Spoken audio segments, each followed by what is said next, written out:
Hey y'all, welcome back to another video. As y'all can see from the title that this video is a traditional sewing with leave out.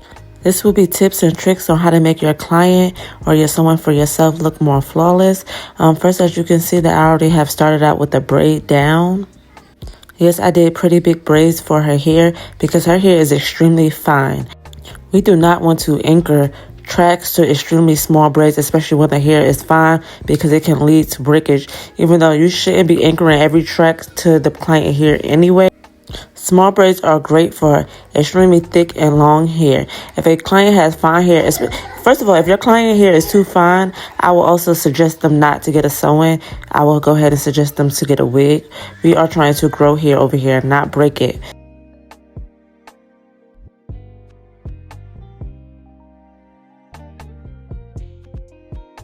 The most important braids that you're sewing is your anchor braids. There will be the 4 braids surrounding the perimeter of the head. In this clip, I will show you that's anchor braid 1 and 2. On the other side will be 3 and 4.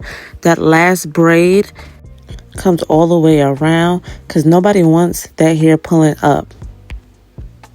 Make sure throughout the install you're asking your client that it is not too tight, because remember, as we're sewing, it is going to get tighter. So the braids do not need to be super tight. I always sew on a net, well, if not always, 9 out of 10 times, I ask my clients what do they prefer.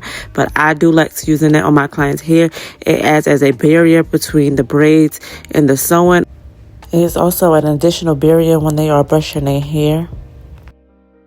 Also allows you to sew in places where there is no braid or there is no hair, i.e. we did do big braids, so this allows me to still sew close together so she can have a long lasting install without me having to braid super small.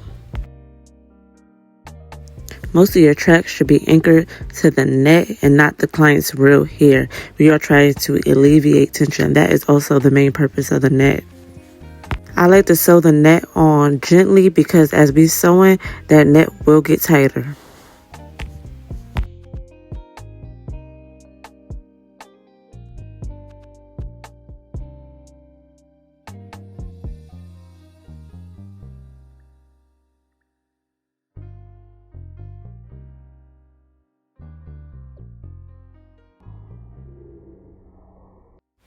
Depending on the look that my client is going for, but most of the time I am going to sew that first track underneath the braid. Sewing underneath the braid just helps hide the braid just in case the wind blows. Make sure you stitch close together. That will ensure that you have a long-lasting install.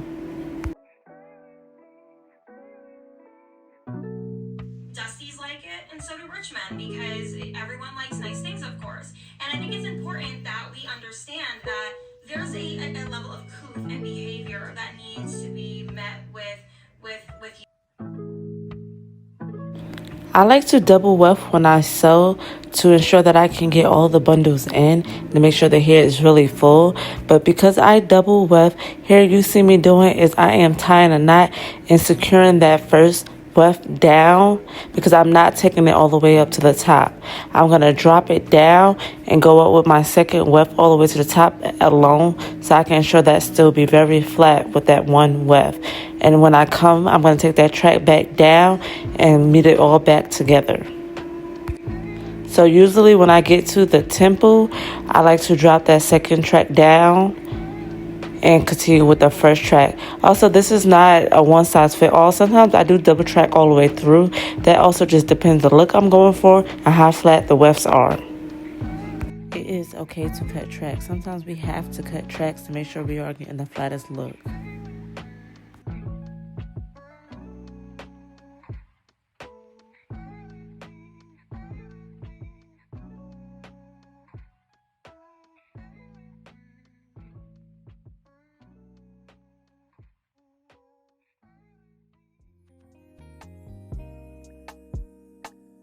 Again, this is the last track. This track also gets all the brushing, all the combing, so this track can easily become loose. So you want to make sure that your stitches are very close together and very secure.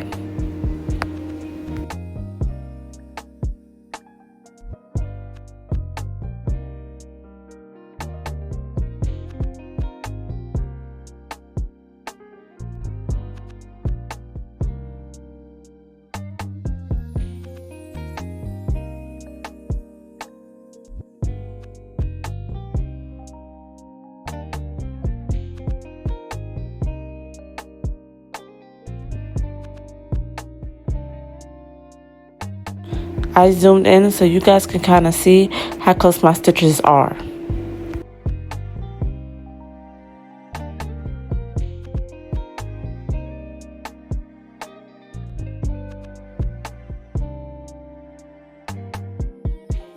Pro tip, flat ironing or hot combing the top of your wefts gives it a flatter look. We know bundles also come with a lot of crinkles and stuff at the top, so that'll help everything just lay flat and seamless. Before we get into styling, I always blow dry the hair first, so I might add in an oil and a heat protectant and blow dry the hair so it can give a nice seamless look. We want to make sure there's no crinkles in the bundles and the hair can be styled to get a sleek look. My client hair is relaxed, so depending on my client, what type of hair texture they have, depends on the product that I like to use. So she is relaxed. She literally just got a relaxer, so I just used a little bit of Design Central oil. I do not want her leave out to be too oily. For clients whose hair is not used to being straight, I might use a pressing oil, which is very heavy but it will keep their hair from poofing up. So a little bit of oil is good. So I may use a little beeswax for those same type of clients. But if a client's hair is used to being pressed out, I will use the Nairobi setting mousse and blow dry it into their hair with a little bit of oil, like Design Essential or heat protectant oil, to give it a sleek look also. Of course, we're going to use a hot comb to get those roots. I'm going to go in small sections and flat iron that hair out.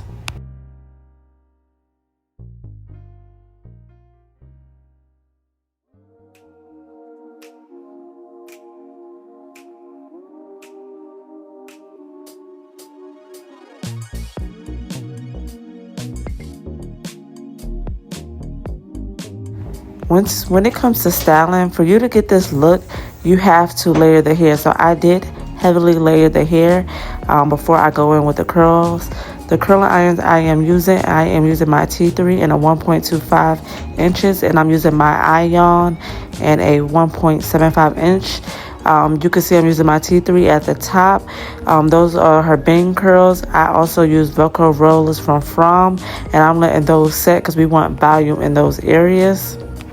On the bottom row, I am using my 1.75 inch from Ion. And then as I go up the hair strap, I do switch to my T3, or I think I also alternate throughout so the curls can be tighter and looser and just give a natural, nice blowout look.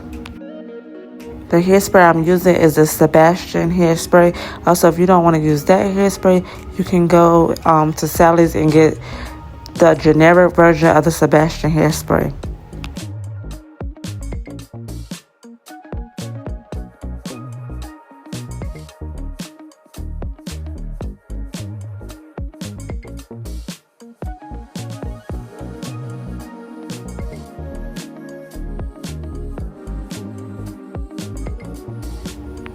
So I don't always pin when I'm curling, but it depends, of course, does help the curls look more bouncy and last longer.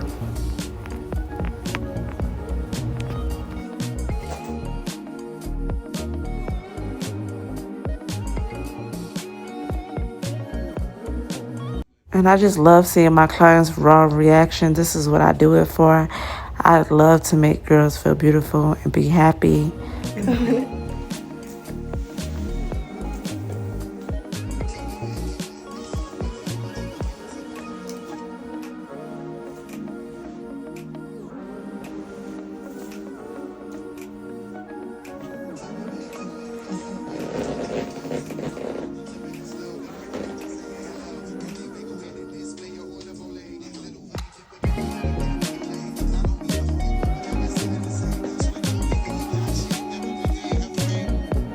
Perfect. That's great.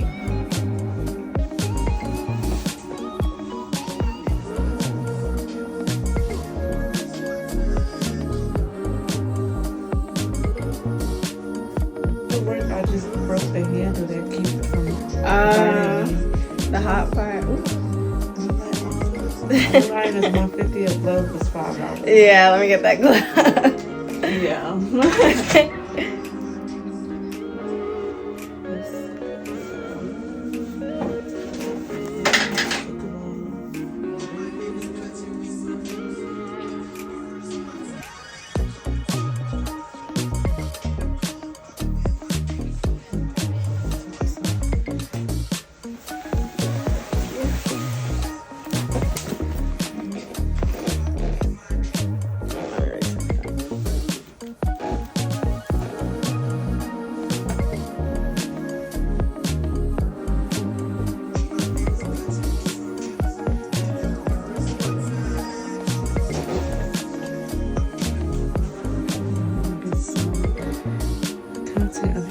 get them up? Yes.